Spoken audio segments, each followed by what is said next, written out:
kabar guru-guru hebat semuanya? Alhamdulillah luar biasa, tetap semangat, selalu ceria, Allahu Akbar. Ya, terima kasih. Puji syukur pada kehadirat Allah Subhanahu wa taala yang telah memberikan segala nikmatnya. Saya ucapkan terima kasih kepada Kepala Sekolah SMP Cahaya Rabbani yang memberikan kesempatan mengizinkan saya untuk dapat mengimbaskan sedikit materi yang saya terima di kegiatan pelatihan guru penggerak. Ada sudah 3 modul yang saya pelajari, yaitu yang pertama tentang filosofi Ki Hajar Dewantara, lalu nilai-nilai dan peran dari seorang guru penggerak, dan yang ketiga visi guru penggerak, yang terakhir adalah disiplin positif. Disiplin positif adalah merupakan hasil dari rangkuman atau pengimbasan dari 3 modul. Jadi mungkin saya sedikit ceritakan di mana filosofi Ki Hajar Dewantara sebagaimana yang sudah kita sedikit pelajari kemarin, yaitu berhubungan dengan kurikulum merdeka. Guru itu bukanlah seorang pemimpin dari murid, tapi guru merupakan seseorang yang menuntun murid untuk meluruskan atau menciptakan cita-cita dari kodrat yang sudah dimiliki setiap anak. Karena setiap anak itu memiliki kodrat masing-masing, sudah tercipta oleh Allah Subhanahu wa taala dengan kemampuan yang luar biasa masing-masing. Dan guru itu bertugas menuntun, mengayomi murid agar bisa mencapai kodrat yang dia miliki, agar bisa mencapai cita-cita yang dia miliki. Jadi seumpamanya sebagai seorang petani, guru itu seorang petani. Jadi seorang petani yang menanam padi, itu dia dalam hal menanam padi, dia mengurus bagaimana cara menanamnya, bagaimana mengolahnya, bagaimana melindungi tanaman padi agar tidak terserang hama, bagaimana padi bisa menghasilkan bulir-bulir yang subur, lalu baru bisa memanennya. Jadi petani padi itu yang dihasilkan nanti padi. Jadi seperti itulah seorang guru. Jadi bukannya petani nanam padi maunya menghasilkan jeruk, apalagi durian. Jadi tidak bisa. Jadi seperti itulah seorang guru menuntun seorang murid. Yang kedua, tentang nilai-nilai dan peran guru penggerak. Jadi kemarin nilai-nilainya ada 5. Itu yang pertama pendekatan pada murid, ada beberapa hal lain lagi. Jadi peran dan nilai-nilai ini adalah bagaimana cara guru memperbaiki diri, memperbaiki proses agar proses menuntun murid ini tadi berdasarkan filosofi Ki Hajar Dewantara bisa sesuai. Jadi jangan sampai kita mau menuntun tapi cara kita yang salah, pribadi kita yang salah. Yang ketiga adalah visi guru penggerak. Jadi kita sudah tahu bagaimana kodrat anak, kita sudah tahu bagaimana kemampuan kita, apa cara yang harus kita lakukan. Jadi disitulah baru kita bisa membentuk visi. Jadi visi itu bukan cita-cita kita membentuk anak, bukan cita-cita kita membentuk sekolah, tapi kita melihat apa sisi baik positif, apa kemampuan apa yang dimiliki oleh murid-murid dan guru-guru, barulah itu jadikan visi. Sudah itu visi sudah tercipta, maka ada disiplin positif. Kali ini yaitu implementasi konsep disiplin positif oleh saya, Aprilia Kasih Ujiatri Sarjana Sains, merupakan calon guru penggerak angkatan 6 Kabupaten Kepahiang. Ada beberapa hal nanti yang akan disampaikan, yaitu yang pertama perubahan paradigma belajar, motivasi perilaku manusia, disiplin positif, segitiga restitusi, kebutuhan dasar manusia, keyakinan kelas, dan posisi kontrol manusia. Yang pertama perubahan paradigma belajar. Nah, sebelum kita memulai, silakan berpasang-pasangan, berdua. Nah, ini adalah namanya cobalah buka. Silakan bagi 2 orang pilih menjadi A atau menjadi B. Baik, yang A. Tugas Anda adalah mengepalkan salah satu tangan Anda. Coba Anda bayangkan bahwa Anda menyimpan sesuatu yang sangat berharga di dalam kepalan tangan Anda. Anda perlu menjaga benda tersebut sekuat tenaga, karena begitu pentingnya barang yang ada di tangan Anda. Rekan Anda yang B, cobalah dengan segala cara untuk membuka kepalan tangan kawan Anda. Jadi boleh dengan berbagai cara. Boleh membujuk, ya, boleh menghardik, boleh mengintimidasi, memarahi, boleh menggoda, boleh menggelitik, boleh bahkan menawari uang. Agar kawan Anda bersedia membuka kawannya tadi. Coba, coba silakan rayu, pokoknya dengan berbagai cara, bagaimana supaya tangan teman Anda bisa terbuka.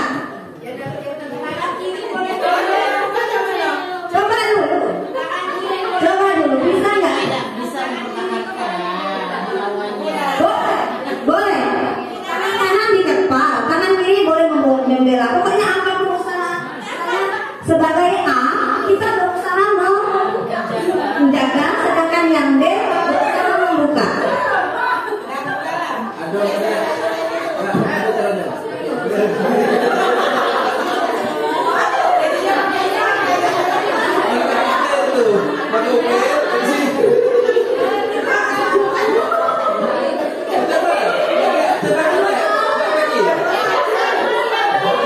Silakan mengeluarkan rayuan mautnya ibu-ibu. Gimana biasanya rayu bapaknya di rumah kan? Coba. Ya kalau yang masih jadi, gimana merayu ibunya? Ayo.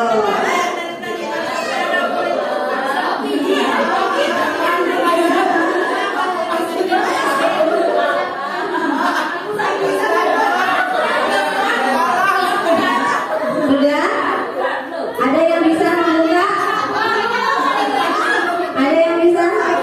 Oke. Kayaknya udah capek. Yang bujuk udah capek. Duri tidak keluar-keluar juga. Yang mengepalkan tangan nunggu keluarkan duit segepok ya keluar-keluarkan ya lawannya ya. Ya sudah sakit. Sakit hati pula kan. Nah, sekarang dari percobaan ini, coba kira-kira apa yang bisa kita ambil? Saya ada pertanyaan yang pertama, apakah Anda atau B, A atau B mau membuka kepalan tangannya? Gimana? Ustazah Rini sama siapa? Sama siapa Ustazah Rini?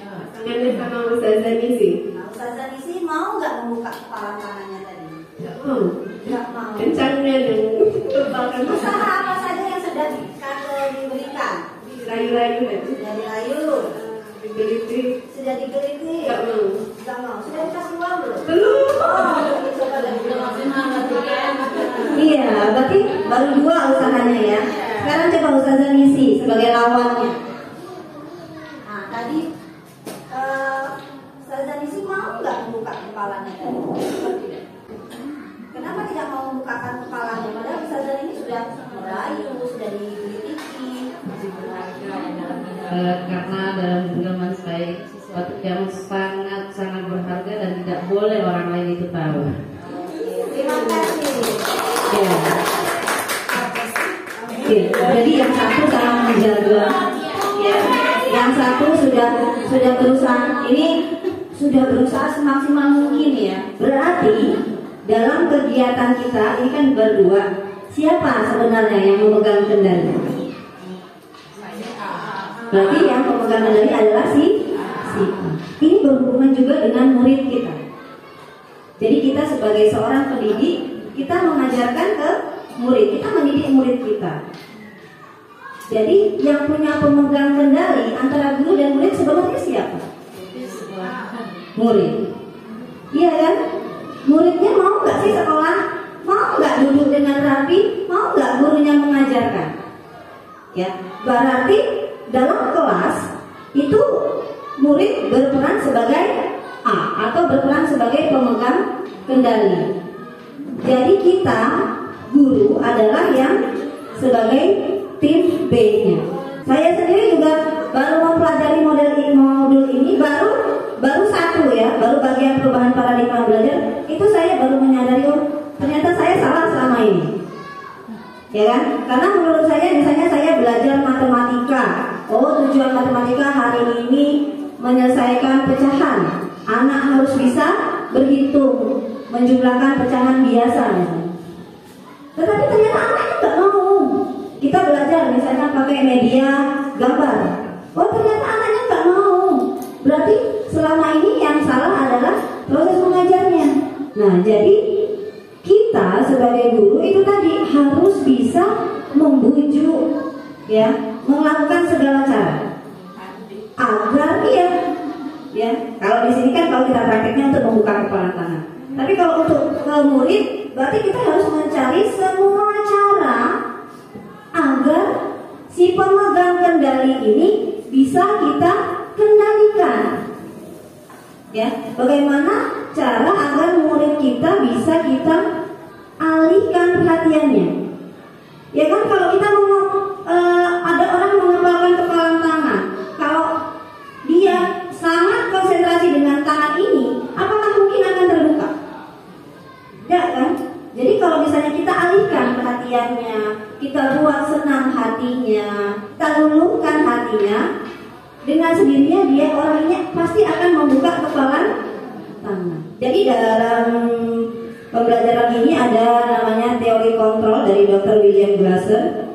Ya, beliau menyebutkan ini berkembang sebagai metode choice theory. Jadi meluruskan beberapa miskonsepsi tentang makna kontrol. Ilusi guru mengontrol murid, ilusi bahwa semua penguatan positif efektif dan bermanfaat. Yang ketiga, ilusi bahwa kritik dan membuat orang merasa bersalah dapat menguatkan karakter. Dan yang keempat, ilusi bahwa orang dewasa memiliki hak untuk memaksa. Lalu kita berpikiran bahwa semua penguatan positif efektif dan bermanfaat. Selanjutnya, kritik dan membuat orang merasa bersalah dapat menguatkan karakter. Ini maksudnya kita kan biasa tuh mengkritik anak. Nah, bisa nggak? Kok salah lagi? Nah, dari kemarin salah terus. Nah, itu membuat merasa bersalah. Kita berpikir dengan seperti itu bisa menguatkan karakter murid. Yang terakhir, orang dewasa memiliki hak untuk memaksa. Kita berpikir karena kita besar, kata kita sudah dewasa, kita lebih tua dari murid, kita punya hak untuk memaksa anak. Pada dasarnya, yang pertama, guru itu tidak bisa memaksa murid jikalau murid tersebut memilih untuk tidak melakukannya. Walaupun tampaknya guru sedang mengontrol perilaku murid. Hal itu terjadi karena murid sedang mengizinkan dirinya dikontrol. Saat itu bentuk kontrol guru menjadi kebutuhan dasar yang dipilih murid tersebut. Teori kontrol menyatakan bahwa semua perilaku memiliki tujuan, bahkan terhadap perilaku yang tidak disukai. Jadi kalau misalnya kita sudah bisa mengontrol murid, itu bukan berarti murid menurut pada kita, ya, tetapi dia memang memberikan pilihan, dia mau dikontrol. Lalu penguatan positif atau bujukan adalah bentuk-bentuk kontrol. Segala usaha untuk mempengaruhi murid agar mengulangi suatu perilaku tertentu adalah suatu usaha untuk mengontrol murid tersebut. Dalam jangka waktu tertentu, kemungkinan murid tersebut akan menyadarinya dan mencoba untuk menolak bujukan kita, atau bisa jadi murid tersebut menjadi tergantung pada pendapat sang guru untuk berusaha. Ini maksudnya kalau misalnya ada bujukan. Jadi kalau misalnya hari ini kan nggak bikin PR anak-anak kan, ayo yang bikin PR nanti dapat hadiah, atau dipuji secara pujian saja, wah pintar yo. Nah, pikiran kita itu kan, oh berarti anak ini maunya dipuji. Pikiran kita berhasil, ya kan? Oh berhasil, berarti kita bisa mengendalikan anak. Tapi ternyata itu tidak efektif, karena pada suatu saat, murid itu menyadari, oh Ustazah ini muji gara-gara saya bikin PR. Kalau saya tidak bikin PR, tidak mau muji saya. Jadi seperti itu. Selanjutnya, ilusi bahwa kritik membuat orang merasa bersalah dapat menguatkan karakter. Menggunakan kritik dan rasa bersalah untuk mengontrol murid menuju pada identitas gagal. Mereka belajar untuk merasa buruk tentang diri sendiri. Mereka mengembangkan dialog diri yang negatif Kadangkala sulit bagi guru untuk mengidentifikasi bahwa mereka sedang melakukan perilaku ini karena seringkali guru cukup menggunakan suara halus untuk menyampaikan pesan negatif. Jadi kita menyampaikan pesan negatif dengan walaupun suaranya lembut dan halus, tapi itu membuat murid merasa bersalah. Ya, contohnya, misalnya muridnya berkelahi. Nah, mau belagu lagi. Hari ini berkelahi, kemarin berkelahi. Masa terus berkelahinya? Masa ganggu orang terus? Itu suara kita lembut, ya kan? Suara kita lembut, tidak menghati, tapi membuat murid merasakan bahwa dia itu seorang yang nakal, tukang berkelahi. Nah, itu menciptakan dia berpikiran negatif tentang dirinya sendiri. Yang selanjutnya, ilusi bahwa orang dewasa memiliki hak untuk memaksa. Banyak orang dewasa yang percaya bahwa mereka memiliki tanggung jawab untuk membuat murid-murid berbuat hal tertentu. Apapun yang dilakukan diterima selama ada kemajuan berdasarkan sebuah pengukuran kinerja. Pada saat itu pula, orang dewasa akan menyadari bahwa perilaku memaksa tidak akan efektif untuk jangka waktu panjang dan sebuah hubungan permusuhan akan terbentuk. Jadi kalau kita memaksa, tidak tahulah ustazah, pokoknya besok kerjakan PR 1 sampai 10. Di satu waktu akan terlaksana. Tetapi dia kemudian hari murid akan merasa jenuh, dipaksa terus. Apa ustazah kena maksa terus? Jadi itu hal-hal seperti ini tidak efektif dalam proses kegiatan belajar mengajar. Bagaimana kita bisa merubah paradigma stimulus respon kepada pendekatan teori kontrol? Jadi di sini menurut Stephen L. Covey, bila kita ingin membuat kemajuan perlahan, sedikit-sedikit, ubahlah sikap atau perilaku Anda. Namun, bila kita ingin memperbaiki cara-cara utama kita, maka kita perlu mengubah kerangka acuan kita. Ubahlah bagaimana Anda melihat dunia, bagaimana Anda berpikir tentang manusia. Ubahlah paradigma Anda, skema pemahaman dan penjelasan aspek-aspek tertentu tentang realitas. Jadi agar kita bisa merubah paradigma stimulus respon kepada pendekatan teori kontrol. Yang pertama, pada stimulus respon, realitas kebutuhan kita sama. Ya, jadi kalau kita melihatnya, kita tentang belajar di kelas, kebutuhan itu sama semua. Padahal realitas kebutuhan kita berbeda. Apalagi kebutuhan antara murid dan guru itu sangat berbeda.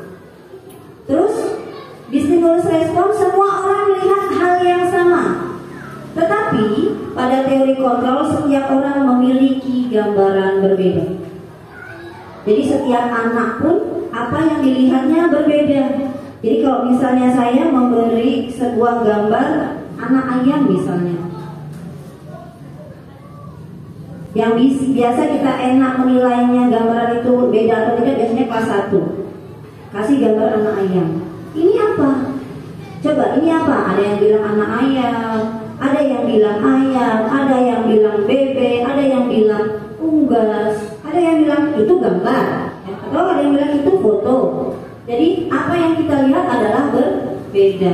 Apalagi misalnya gambaran itu biasanya juga seperti pemikiran kita, hayalannya. Selanjutnya kita mencoba mengubah orang agar berpandangan sama dengan kita. Selama ini kan seperti itu. Kalau menurut saya itu seperti itu. Jadi kalau misalnya guru mengajarkan air mengalir, atau gurunya air mengalir itu dari atas ke bawah, nggak ada, air itu pasti mengalir dari atas ke bawah. Tapi ternyata ada anak-anak kita yang punya pendapat berbeda. Kita ada ustazah, air itu ada yang keluar dari bawah ke atas, ada yang dari kanan ke kiri, jadi seperti itu. Nah, jadi pada teori kontrol kita berusaha memahami pandangan orang lain tentang dunia. Jadi perbedaan pemahaman kita. Jadi tidak harus semua pandangan kita itu sama. Selanjutnya, perilaku buruk biasanya dilihat sebagai suatu kesalahan. Nah, ini yang sering, anak belagu, anak ribut, anak tidak memperhatikan, anak tidak mau rapi. Itu kita lihatnya suatu keburukan. Oh ya, anak ini tidak berhati, anak ini tidak pernah mau diam. Tapi pada teori kontrol, semua perilaku memiliki tujuan. Jadi anak itu berkelahi, anak itu menyontek, anak itu mau bolos, anak nggak rapi, tidak mau diam, itu mereka punya alasan. Yang selanjutnya, pada stimulus respon itu orang lain bisa mengontrol saya. Jadi pemikiran kita orang lain bisa mengontrol. Mungkin kalau kita guru-guru, kita dikontrol kepala sekolah ya. Ya, kita datang pagi, disuruhnya jam berapa, kita ngajar, kita pulang, kita bikin tugas, bikin administrasi, begitupun dengan murid. Kita merasa, murid merasa bahwa dia dikontrol oleh gurunya. Jadi kalau gurunya belum datang, nggak mau masuk. Gurunya belum mulai belajar di kelas, belum mulai nulis, dia nggak mau nulis. Kalau gurunya nggak kasih tugas, dia nggak akan masuk tugas. Itu merasanya seperti itu, orang lain bisa mengontrol saya. Tapi pada teori kontrol, hanya Anda yang bisa mengontrol diri Anda sendiri. Jadi kita sebagai guru nih, kita yang bisa harus mengontrol diri kita, bukan kita dikontrol kepala sekolah.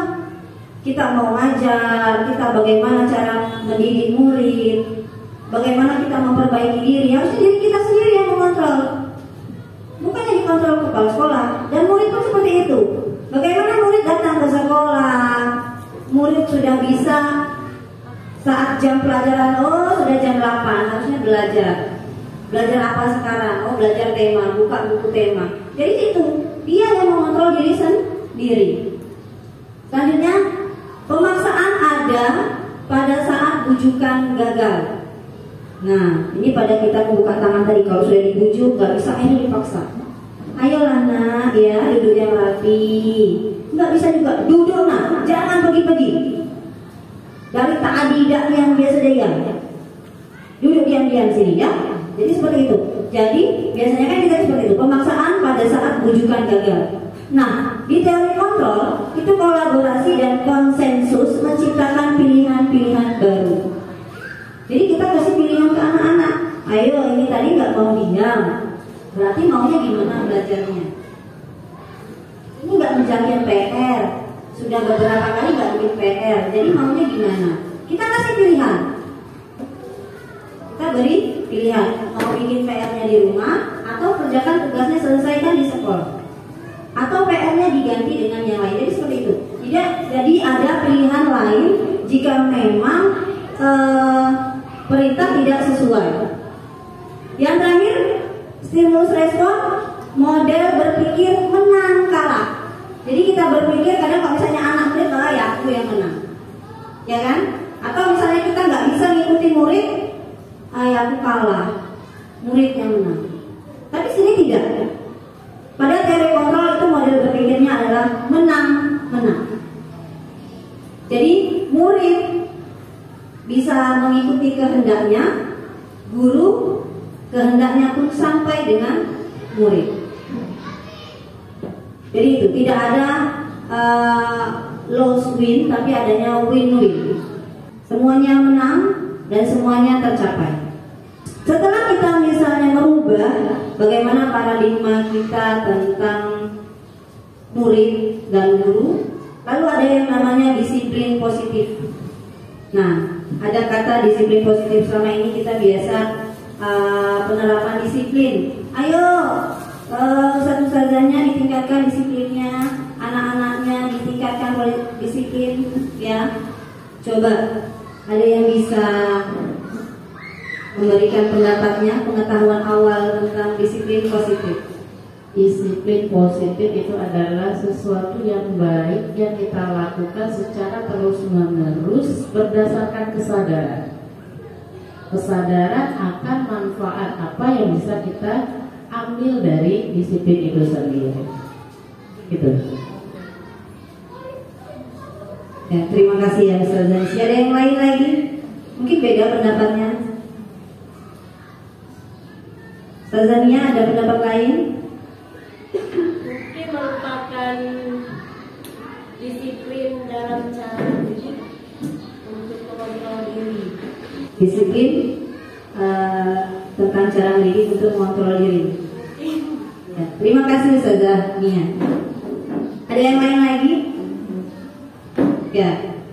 Jadi kalau kita mendengar kata disiplin, itu yang terbayang di benak biasanya tentang tata tertib. Ya. Yang terbayang tata tertib, ada serentetan tata tertib, ini harus diikuti. Kalau kita ikuti berarti kita sudah bisa disiplin. Terus kata disiplin juga sering dihubungkan dengan hukuman. Ya, jadi biasanya kalau peraturannya datang tepat waktu, berarti tidak tepat waktu, tidak disiplin. Artinya dihukum, ada hukuman, ada punishment. Padahal itu hal yang sangat berbeda. Karena belajar tentang disiplin positif tidak harus dengan memberi hukuman. Justru itu adalah salah satu alternatif terakhir kalau perlu tidak digunakan sama sekali.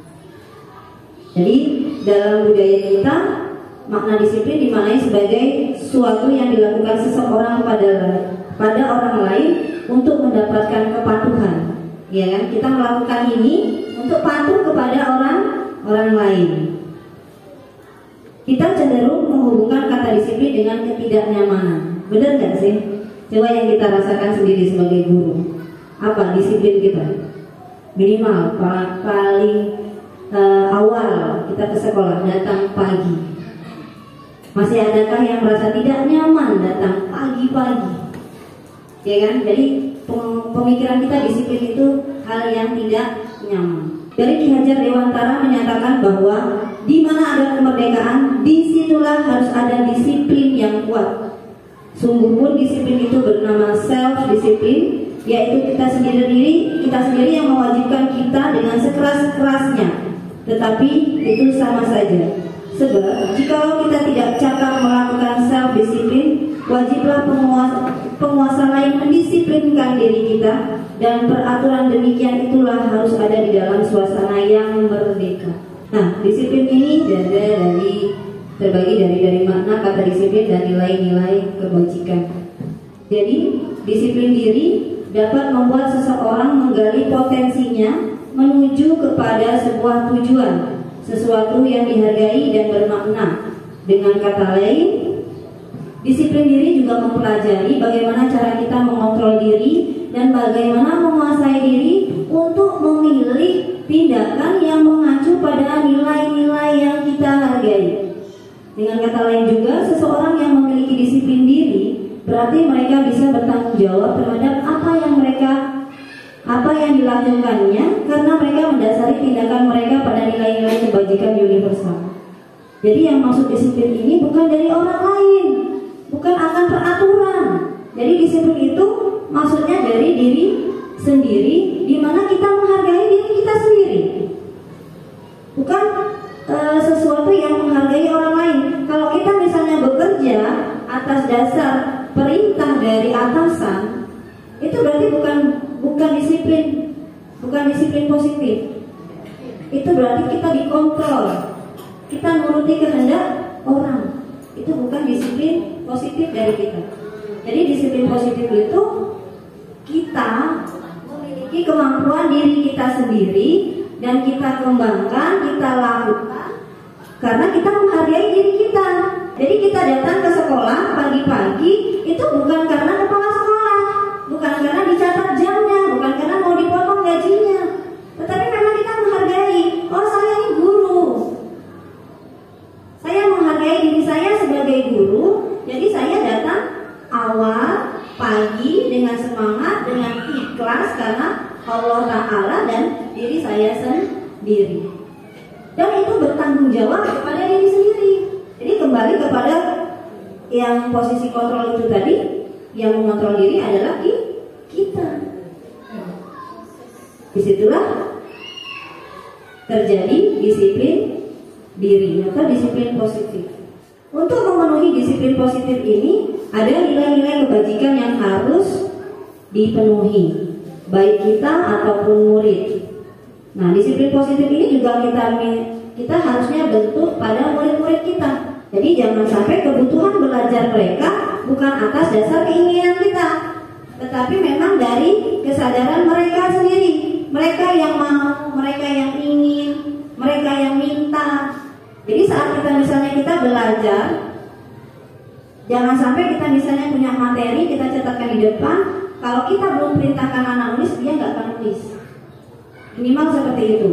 Jadi dengan kita misalnya menulis ke depan, otomatis dia sudah menulis sendiri. Nah, itu sudah terbentuk disiplin positifnya, karena dia memiliki kesadaran dan menghargai dirinya sendiri sebagai murid. Jadi nilai-nilai kebajikan adalah sifat-sifat positif manusia yang merupakan tujuan mulia yang ingin dicapai setiap individu. Sebenarnya ada sangat banyak nilai kebijakan. Hanya saja ini salah satunya adalah The Virtuous Project, nilai kebajikan, yaitu seperti semangat, kejujuran, peduli, integritas, komitmen, rasa hormat, keterus-terangan, belas kasih, kebersihan, keadilan, bijaksana, bersyukur, dan yang lain-lain. Ini biasanya kalau kita dalam proses penilaian adalah penilaian sikap. Ya, masuk penilaian sikap ya Ustazah ya. Nah, kalau kita kan biasanya hanya percaya diri itu, kreatif, terus apa lagi? Tanggung jawab, jujur, apa lagi? Ya, ternyata sangat banyak. Saya sikap yang harus muncul pada diri anak itu sangat banyak. Ini hanya sangat sedikit. Di teorinya itu ada sangat banyak kemarin. Ini sedikit tampilan bagaimana LMS yang saya pelajari. Nah, ada nilai-nilai kebajikan dari 3, 4, ada 5. Ya, yang pertama profil pelajar Pancasila. Di situ ada beriman, bertakwa pada Tuhan Yang Maha Esa dan berakhlak mulia, mandiri, bernalar kritis, berkebinekaan global, bergotong royong, kreatif. Jadi baru dari profil pelajar Pancasila saja sudah ada sekitar 7. Ya, ada dari profil pelajar Pancasila, ada Ibu Primary Years Program, 9 pilar karakter dan petunjuk seumur hidup. Lalu ada The 7 Essential, dan yang terakhir tadi ada di The Virtuous Project, proyek nilai-nilai kebajikan. Jadi kita sebagai guru hendaknya bisa memunculkan nilai-nilai kebajikan dan disiplin positif dari murid kita ini. Oke lah, mungkin sampai di sini dulu, kita break dulu, kita akan lanjutkan di sesi kedua nanti. Terima kasih. Wassalamualaikum warahmatullahi wabarakatuh.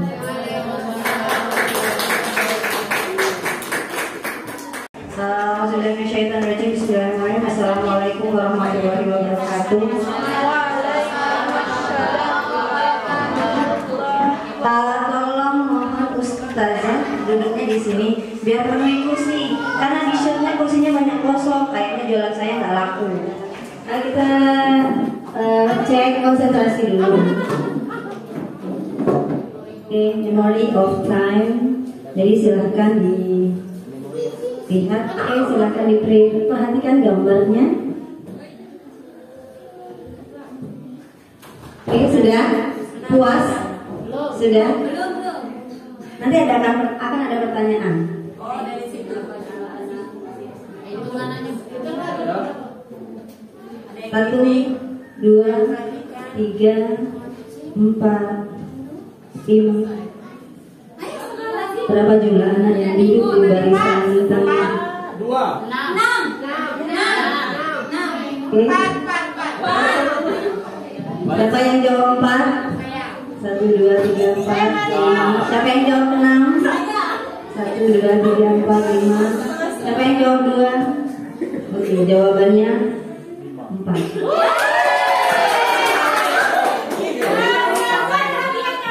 Lanjut. Oke.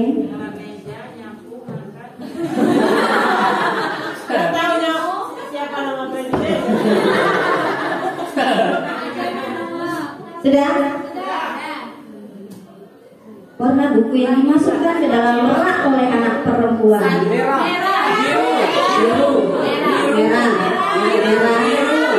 Bingung Pak nih? Biru.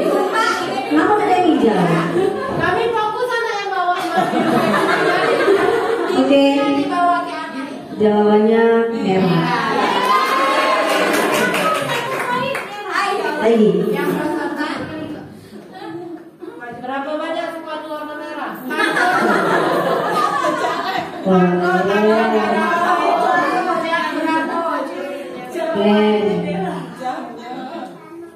Ya, sudah.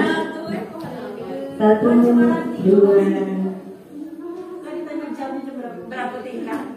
3. Berapa orang anak? Dua, 3. Ada lagi? Oke, jawabannya adalah ada 2 anak. Oke, tepuk tangan bagi yang benar. Jadi tadi kita sudah belajar tentang perubahan paradigma belajar, terus makna disiplin. Yang selanjutnya ada yang namanya keyakinan kelas. Nah, mengapa keyakinan kelas? Mengapa tidak peraturan kelas?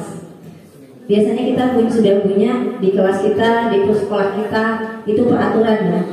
Tata tertib kelas, tata tertib sekolah, peraturan kelas, peraturan sekolah. Kenapa tidak?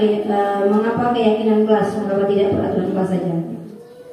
Jadi pertama, mengapa kita memiliki peraturan tentang penggunaan helm pada saat mengendarai kendaraan roda 2 atau motor? Mungkin yang paling pertama dan utama takut ditilang. Ya. Nah, namun kemungkinan jawabannya adalah untuk keselamatan. Ya, kita melindungi kepala kita, salah satu organ tubuh kita yang paling utama. Jadi kalau kita nggak punya tangan masih bisa hidup, nggak punya hidung masih bisa hidup, nggak punya telinga masih bisa hidup. Tapi kalau kita nggak punya kepala, ya, jadi itu melindungi keselamatan kepala kita, sumber utama kehidupan. Yang kedua, mengapa kita memiliki peraturan tentang menggunakan masker dan mencuci tangan setiap saat? Ya, selain karena protokol kesehatan, kalau nggak sekolah ditutup, kalau guru nggak pakai. Kemungkinan jawaban adalah untuk kesehatan dan atau keselamatan. Nah, jadi jawaban dari alasan pertanyaan-pertanyaan inilah, ya, jadi nilai keselamatan atau kesehatan itulah yang kita sebut sebagai suatu keyakinan. Jadi hal yang kita yakini, ya, hal yang kita yakini, selamat, terus sehat, itu kan yang diinginkan, yang diyakini diri kita.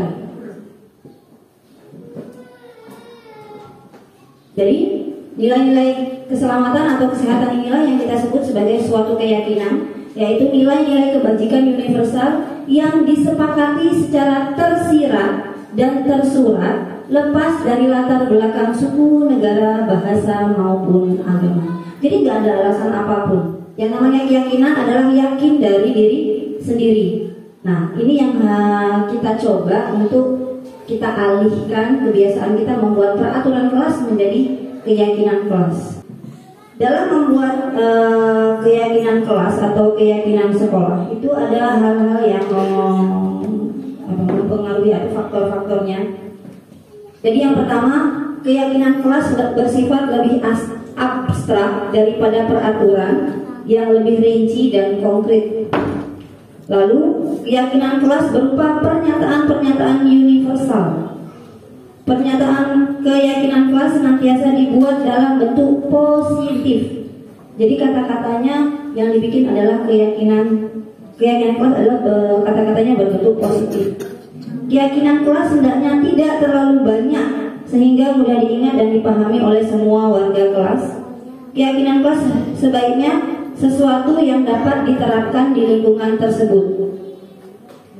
Lalu semua warga kelas hendaknya ikut berkontribusi dalam pembuatan keyakinan kelas lewat kegiatan curah pendapat. Nah, ini namanya lebih kepada curah pendapat. Biasanya kita musyawarah, diskusi, ya. Tapi kalau untuk keyakinan kelas kita lebih namanya curah pendapat. Dan yang terakhir, bersedia meninjau kembali keyakinan kelas dari waktu ke waktu. Jadi keyakinan kelas ini biasanya kan kalau kita bikin peraturan itu mulai dari tahun ajaran baru sampai naik kelas itulah peraturannya. Tapi kalau keyakinan kelas itu selalu kita tinjau. Mungkin bisa nanti disepakati per bulan, per tribulan atau per semester paling lama. Jangan per tahun. Nah, jadi caranya adalah kita dengan membuat kesepakatan kelas. Ya, kesepakatan kelas itulah tadi proses curang pendapat. Yang pertama yaitu mencatat masukan-masukan para murid atau warga sekolah di papan tulis atau di kertas besar atau dengan catatan kecil lalu dikumpulkan, ya. Lalu disusun keyakinan kelas sesuai prosedur. Jika misalnya kita kan membuat keyakinan kelas bersama anak-anak, jika memang masih ada kalimat-kalimat yang negatif, maka silakan dirubah menjadi kalimat yang positif. Misalnya ya, kalimat negatif jangan berlari di kelas atau koridor. Kalimat positifnya berjalanlah di kelas atau koridor. Jadi tidak menggunakan kata tidak, jangan, tidak boleh, dilarang gitu. Selanjutnya tinjau kembali daftar surat pendapat yang sudah dicatat. Yang keempat, tinjau ulang keyakinan sekolah atau kelas secara bersama-sama. Jadi misalnya kita sudah dapat dari 28 anak, diurutkan keyakinannya, diulang lagi. Benar nggak keyakinan kelas yang kayak gini? Ini yang mau diinginkan anak-anak kita. Lalu yang terakhir keyakinan kelas atau sekolah selanjutnya dilekatkan atau ditempelkan di dinding kelas di tempat yang mudah dilihat. Jadi salah satu contoh keyakinan kelas itu seperti ini. Nah, kelas 1 dulu. Setiap anggota kelas perlu belajar. Setiap anggota kelas perlu senang. Setiap anggota kelas perlu melakukan tugas. Setiap anggota kelas perlu saling menghargai. Setiap anggota kelas perlu merasa aman. Nah, disinilah yang maksudnya universal. Jadi sudah menyangkut semuanya. Jadi nggak perlu lagi kerjakan PR tepat waktu, kumpul tugas. Itu kan sudah termasuk ke dalam perlu belajar. Jadi kelas perlu saling menghargai. Jadi nggak perlu satu-satu lagi dilarang berkelahi. Jadi kita kan kayak gitu kan, dilarang berkelahi, tidak boleh mengganggu kawan, tidak boleh ngambil barang kawan, jangan usir. Nah, itu dirubah menjadi setiap anggota kelas perlu saling menghargai. Selanjutnya di kelas 5 ada contohnya.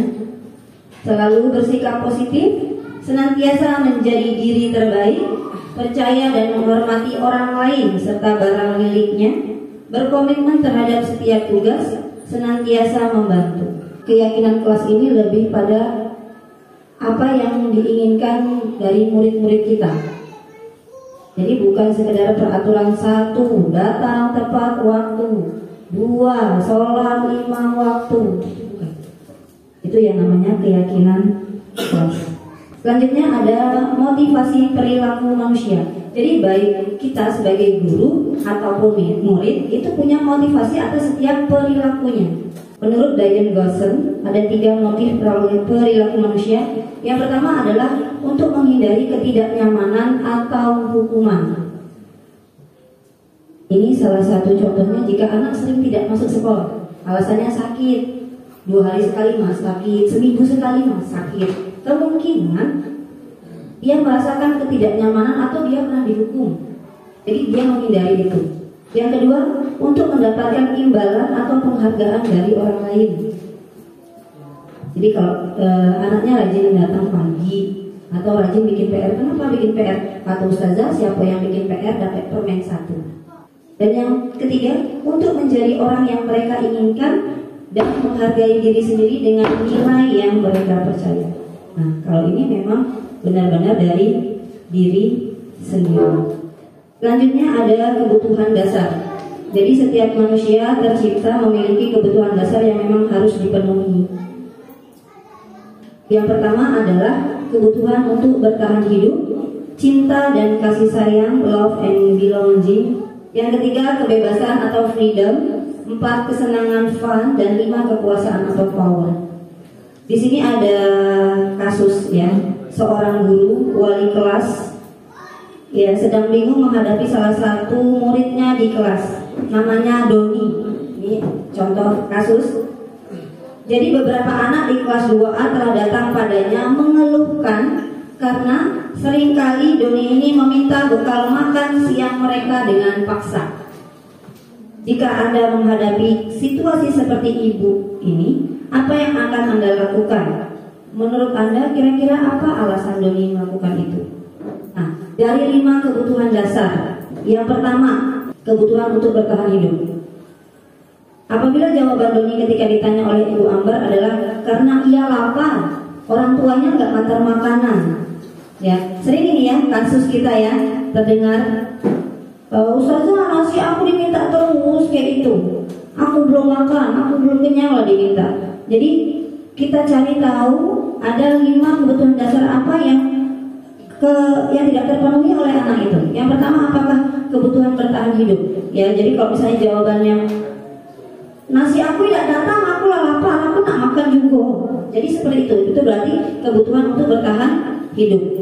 Yang kedua, jika alasannya mengambil bekal teman karena dia merasa senang, ya, karena dia senang, ibaratnya senang ganggu kawan, dengan mengambil makanan dia jadi diperhatikan, berarti dia itu membutuhkan cinta dan kasih sayang. Kan karena kan, ngapa ngambil nasi kawan? Kan ada nasi dewe, kan sama ayamnya, sama-sama pesan di satu tempat, kamu ada punya kawan? Iya ada, aku senang baik. Berarti dia kurang cinta dan kasih sayang, dan itu harus dipenuhi. Yang selanjutnya ada apabila Doni merasa hebat karena temannya takut dengan dia dan menuruti keinginannya, ya, maka sebetulnya dia sedang berusaha memenuhi kebutuhan dasarnya, yaitu kekuasaan. Jadi kalau misalnya dia kan ada anak yang merasa, oh kalau aku berhasil ngambil yang punya kawan, berarti aku nih hebat. Aku ini penguasa di kelas ini, bisa merintah-merintah, bisa minta-minta. Itu kebutuhan atas kekuasaan. Namun jika misalnya jawaban si Doni merasa bosan dengan bekal makanan yang dibawakan ibunya dari rumah, ya, mungkin kalau misalnya katanya ibu tuh bawa telur terus, bosan aku. Nah, berarti dia membutuhkan kebebasan. Jadi dia mau bebas, mau lauknya apa, mau bawa makanannya, mau bawa nasi aja atau pakai sayur apa. Nah, itu dia memerlukan kebebasan dan itu tidak terpenuhi sehingga dia bisa mengambil makanan kawannya. Yang selanjutnya yaitu yang terakhir ya, berarti kesenangan. Jadi kalau misalnya dia jawabnya, Doni nggak mau ngambil makanan kawannya, dada, iseng-iseng aja. Cuma iseng katanya. Kan yang istirahatkan anak-anak nganggur, dia makanannya sudah habis, cuma ganggu aja, ya. Karena diambil makanannya dan menurut dia ekspresi teman-temannya itu lucu katanya, ya. Jadi menurut dia saat mengambil makanan terus ada kawannya yang nangis, ada yang merengut, ya kan, ada yang marah, dia merasa itu lucu.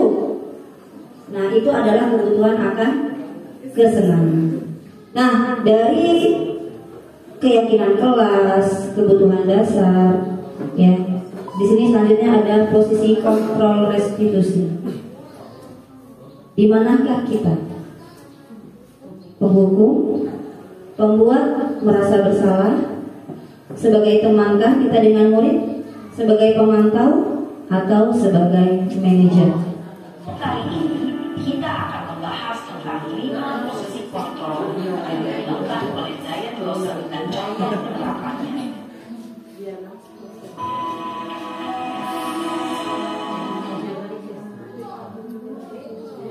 Posisi kontrol itu adalah 1. Posisi posisi pembuat rasa bersalah. 3. Posisi teman. 4. Posisi pemantau atau monitor. Dan 5. Posisi manajer. Untuk memahami kelima posisi tersebut, mari kita saksikan kasus Naren dan terlambat hadir 20 menit di sekolah dan melihat bagaimana kelima posisi kontrol dalam menghadapi masalah tersebut.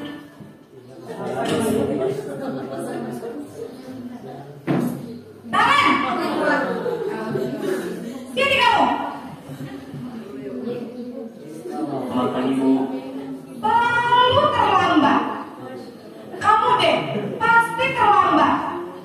Maaf Bu, saya... Apa?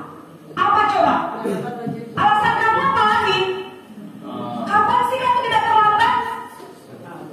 Malas sekali ya kamu jadi anak. Saya... Dasar pemalas. Gak kapok-kapok sih kamu. Sudah berapa kali terlambat? Sana, kamu keliling lapangan basket 2 kali. Kenapa saya harus keliling lapangan basket Bu? Kenapa? Kamu melawan ibu. Berani-beraninya jawab. Sudah terlambat, masih berani jawab pula. Sekarang, keliling lapangan basket 5 kali sekalian. Biar kapok. Cepat. Pergi sana ke lapangan basket. Posisi penghukum biasanya berbicara dengan nada tinggi, menghardik, menunjuk-nunjuk, menyakiti, dan menyindir. Hukuman bisa berupa fisik maupun psikis. Ibu dan bapak guru hebat.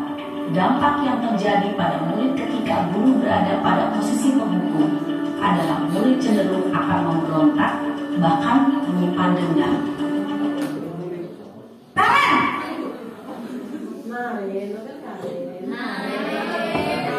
Selamat pagi Bu. Naren, kamu kenapa terlambat lagi, nak? Ya Tuhan, Naren, kamu senang ya bikin ibu susah ya? Kalau kamu terlambat lagi, nanti ibu yang ditegur bapak kepala sekolah, nak. Disangka ibu tidak bisa membina kamu. Duh, gimana ini? Maaf Bu. Duh, Gusti Naren, kamu suka ya kalau ibu ditegur bapak kepala sekolah? Terus, sekarang ibu harus tulis apa ini di buku absen? Ini kamu sudah sering terlambat loh. Ibu harus apa coba? Maaf Bu. Maaf sekali. Ya sudah, lain kali jangan bikin ibu susah lagi ya nak ya. Ibu tidak akan kuat lagi kalau kamu begini terus. Bisa jantungan kalau ibu ditegur bapak kepala sekolah. Sana cepat ke kelas. Maaf ya Bu. Maaf sekali.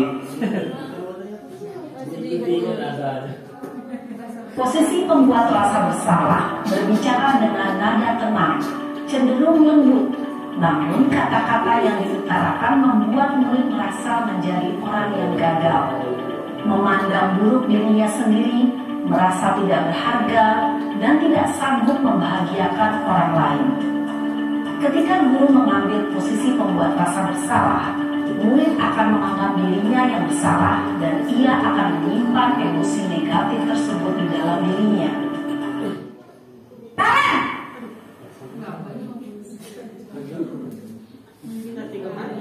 Selamat pagi Bu. Wah, sudah jam berapa ini nak? Terlambat lagi ya saya. Iya Bu.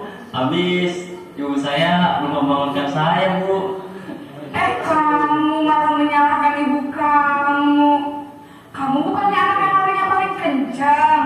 Kok terlambat sih? Iya Bu. Saya memang terlambat bangun tadi.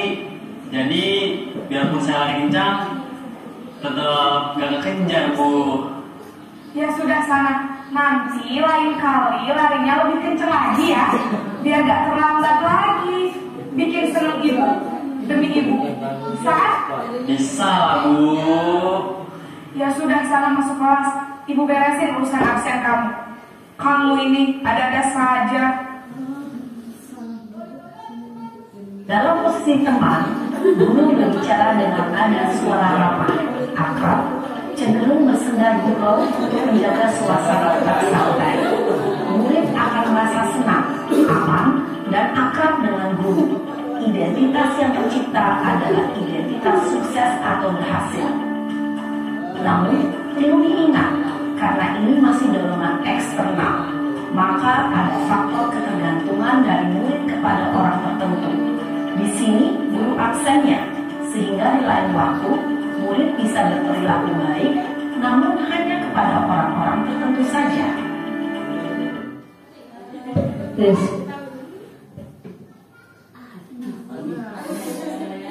Selamat pagi Bu. Naren, apa peraturan sekolah kita tentang jam berapa kita harus masuk sekolah, nak? kita harus di sekolah jam 7, Bu. Iya betul, sekarang sudah jam 7.20. Naren sudah tahu konsekuensinya jika terlambat hadir. Paham, Bu. Saya harus tinggal kelas pas jam istirahat selama 20 menit. Iya benar, konsekuensinya demikian. Jadi nanti jam 9.30 pas istirahat, kamu harus tinggal di kelas, kerjakan tugas tambahan untuk ketertinggalan kamu, ya? Baik, Bu. Posisi pemantau mengandalkan penghitungan atau data untuk mengontrol murid. Guru mengarahkan murid berdasarkan peraturan dan konsekuensi. Seorang pemantau menunjukkan bahasa tubuh dan ekspresi wajah yang datar dan cenderung formal.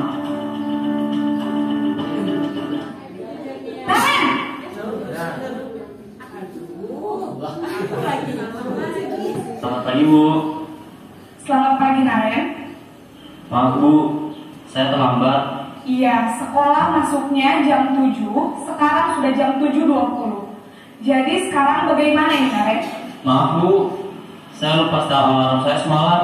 Baiklah, menurut kamu, keyakinan sekolah yang mana yang perlu kamu tingkatkan? Menghargai diri sendiri dan orang lain mungkin ya, Bu. Setuju. Jadi, apakah Naren meyakini prinsip saling menghormati tersebut? Iya, Bu. Saya meyakininya. Apakah Naren bersedia memperbaiki masalah keterlambatan ini? Bersedia, Bu. Bagaimana kamu akan perbaiki masalah keterlambatan ini? Saya akan coba untuk tidak lupa menyetel alarm saya, Bu. Baik, kalau Naren lupa menyetel alarm di rumah, ada orang yang kira-kira bisa bantu mengingatkan tidak? Ada, Bu. Kakak saya, Kak Emma. Ada lagi selain Kak Emma? Selain Kak Emma, ada ibu saya. Baik, jadi yang mengingatkan Naren adalah Kak Emma dan ibu kamu, ya? Kira-kira akan mulai setel alarm kapan nih, Naren? Setelah pulang sekolah, akan segera saya lakukan. Baik, jadi Naren akan setel alarm untuk bangun besok pagi dan akan diingatkan oleh kakak dan ibunda Naren, ya? Ada lagi yang mungkin perlu dilakukan, Naren? Agar tidak terlambat bangun lagi. Tidak ada, Bu. Baik, Naren. Terima kasih untuk kerjasama kamu. Sekarang kamu perlu kembali ke kelas untuk belajar. Baik, Bu. Terima kasih. Posisi manajer adalah posisi kontrol yang disarankan untuk membimbing murid memiliki sikap disiplin yang positif, yaitu murid yang mandiri, bertanggung jawab, dan dapat memecahkan masalah. Tujuan dari posisi ini adalah agar murid dapat berefleksi atas tindakannya. Guru akan dengan tulus memberikan pertanyaan-pertanyaan bermakna, sehingga membuat murid dapat belajar dari kesalahannya dan mencari sebuah solusi untuk menyelesaikannya.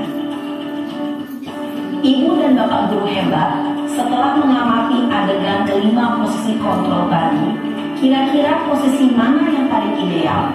Posisi mana yang dapat menunjang motivasi intrinsik murid? Ya, tentu posisi manajer. Posisi ini memang posisi ideal yang ingin dituju setiap pendidik. Pada posisi inilah, guru dapat menerapkan disiplin positif yang berpihak pada murid, yang memerdekakan murid. Perjalanan seorang pendidik tentunya tidak mudah untuk sampai pada posisi seorang manajer. Namun, tujuan kita pasti, yaitu menciptakan murid-murid yang mandiri, merdeka, dan bertanggung jawab. Semoga penggambaran 5 posisi kontrol yang telah diperlihatkan ini dapat menjadi ajang refleksi bagi kita semua, agar dapat terus mengasah dan menerapkan disiplin positif yang memerdekakan murid. Mari terus berlatih dan bersemangat. Selamat menerapkan. Salam dan bahagia Ibu dan Bapak guru hebat. Dari tadi sudah tentang perubahan paradigma, terus disiplin positif, keyakinan kelas, ada terus posisi kontrol. Selanjutnya ada yang namanya segitiga restitusi. Yang pertama adalah validasi tindakan yang salah, terus menanyakan keyakinan, Dan yang ketiga, menstabilkan identitas. Ini kenapa dibikin segitiga? Karena mereka saling menyambung dan tidak ada yang didahului atau terakhir mengerjakannya. Jadi boleh menstabilkan dulu, boleh validasi dulu, boleh menanyakan keyakinan dulu juga boleh. Nah, contohnya untuk validasi tindakan yang salah yaitu dengan kita memvalidasi. Validasi itu kan artinya apa ya? Cari kebenaran, ya kan? Jadi tindakan itu. Jadi yang pertama bisa contohnya, ini hanya contoh ya. Kamu tentu punya alasan mengapa melakukan itu. Kalau ada anak yang berkelahi, mungkin bisa kita tanyakan, kenapa kamu berkelahi? Ya kan? Terus selanjutnya, adakah cara yang lebih efektif untuk mendapatkan apa yang kamu butuhkan? Jadi misalnya berkelahinya gara-gara merebut pensil. Dia mau minjem pensil nggak dikasih, akhirnya dia maksa, akhirnya berkelahi. Jadi kita tanya lagi ke anaknya, ada nggak cara yang lain yang lebih efektif untuk bisa dapat pensil itu, untuk bisa minjem pensil dari kamu daripada berkelahi? Nah, jadi kita yang tanyakan ke muridnya, bukan yang langsung kita tidak usah lah, ngomong elok-elok. Jadi kita berusaha memvalidasi ke anak, bisa nggak dia menjawab itu? Lalu menanyakan keyakinan. Kita kan sudah tadi bikin keyakinan kelas. Kita kembalikan lagi. Ayo, ingat nggak keyakinan kelas kita apa? Apa yang sudah kita sepakati? Menghargai, misalnya kalau misalnya berkelahi berarti menghargai orang lain dan menghargai diri sendiri. Atau yang tadi saling menjaga keluarga kelas. Itu kita kembalikan lagi keyakinannya sudah disepakati apa kemarin. Kita ingatkan. Terus yang contoh lagi, kami ingin menjadi orang yang seperti apa? Ya. Kita tanyakan keyakinan dia. Kamu mau jadi seperti apa? Kamu maunya gimana? Ngambil pensil tadi, mau pinjam pensil, mau mewarnai, mau menggambar, itu maunya gimana? Ya. Dan terakhir yaitu menstabilkan identitas. Jadi dia kan identitas dia saat itu adalah mungkin tanda kutip anak nakal ya, berkelahi itu kan anak nakal. Nah, kita jangan membuat dia yang seperti tadi yang membuat merasa orang yang membuat bersalah itu bukan. Tapi kita meyakini dia bahwa memang perbuatan dia wajar. Kayak itu. Jadi jangan sampai merasa oh saya ini salah, oh aku ini salah seperti ini. Jadi bukan maksudnya kita juga bukan membenarkan hal yang dia lakukan, tapi kita menstabilkan. Jadi jangan sampai anak itu menjadi tinggi ataupun menjadi jatuh. Jadi setiap orang pasti pernah melakukan kesalahan. Jadi seperti yang berpelajari, oh orang juga pernah berkelahi. Namun dengan kita menstabilkan identitas itu tadi, bukan berarti kita mendukung perbuatan salah. Atau dengan kata-kata kamu bukan satu-satunya yang pernah melakukan ini. Kamu bukan satu-satunya orang yang pernah minjem. Ya, kawannya banyak yang mau minjam juga, saling meminjam di kelas. Jadi kawannya juga pernah berkelahi. Dari ketiga ini kita bisa milih mana yang duluan. Boleh kita stabilkan identitas dulu, ya. Karena misalnya yang berkelahi tadi kita stabilkan identitas. Iya, saja tahu kamu berkelahi. Tidak cuma kamu yang berkelahi. Kemarin ada si Fulan, ada si Fulanan juga berkelahi gara-gara minjam. Nah, terus baru kita ke validasikan. Coba selain berkelahi, kira-kira bisa nggak kita minjam dengan cara yang lain? Nanti dia yang menjawab. Nah, ini hanya kita itu ibaratnya pertanyaan pemantik kepada anak itu, pertanyaan pemantik, dan nanti akhirnya anak itu sendiri yang menyelesaikan permasalahannya. Jadi kalau biasanya kan kita ada anak berkelahi duduk kan dulu. Kamu masalahnya apa? Aku nak minjam pensil, aku nak bakso. Setelah itu biasa siapa? Aku nak minjam.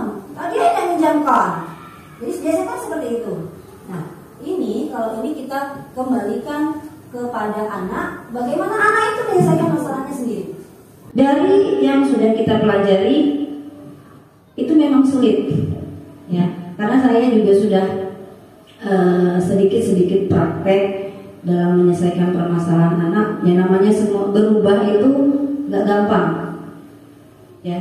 Yang berubah gampang itu biasanya Power Rangers, nah itu gampang berubahnya, cepat, cuma muter-muter tangan jadi. Tapi namanya proses, apalagi kita ini sudah sulit. Jadi kemarin juga dibahas dalam sesi diskusi kami, itu permasalahan semua sama. Dan rata-rata seluruh guru itu berada di posisi kontrol 1, ya, termasuk saya.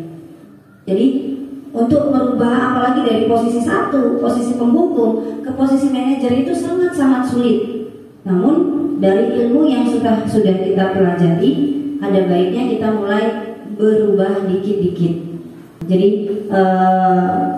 justru kalau saya efek positifnya ada, anak-anaknya lebih baik karena kemarin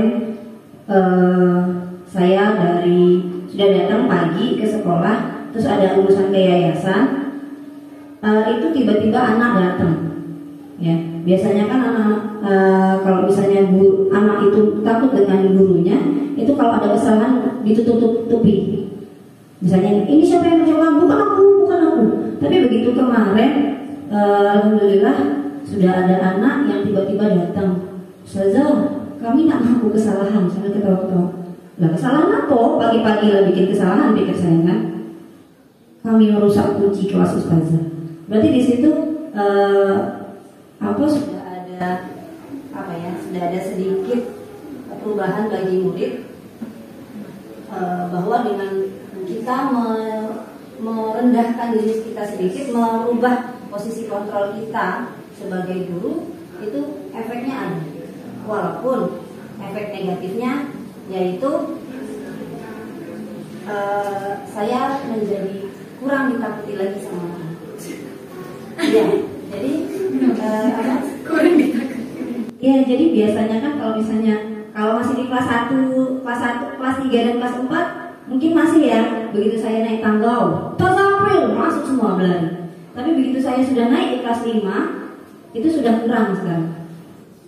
Jadi misalnya ada kawannya di kelas, lagi main di kelas, ya posisinya main di kelas, ada yang di luar, ada yang masuk. Ustazah siapa? Ustazah April. Ustazah April. Jadi nggak ada lagi ketakutan lagi mereka.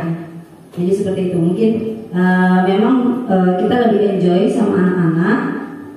Mereka juga lebih curhat, menceritakan teman-temannya, mau ngapain pun semuanya serba leluasa, sedikit lebih leluasa. Mungkin kalau berhasil belum, 50% saja mungkin belum kalau dari teori yang kita dapatkan.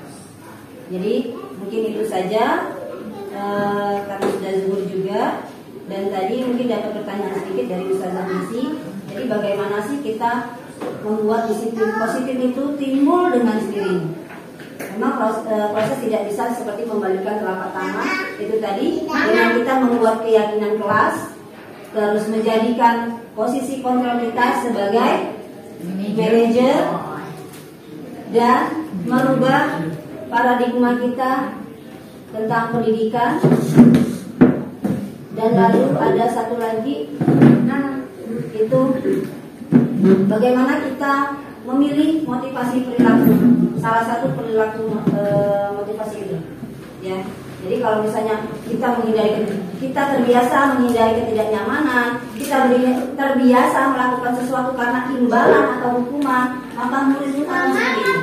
Jadi jika kita menjadikan diri kita yang baik, maka insya Allah murid-murid kita pun akan menjadi lebih baik. Dan semuanya butuh proses.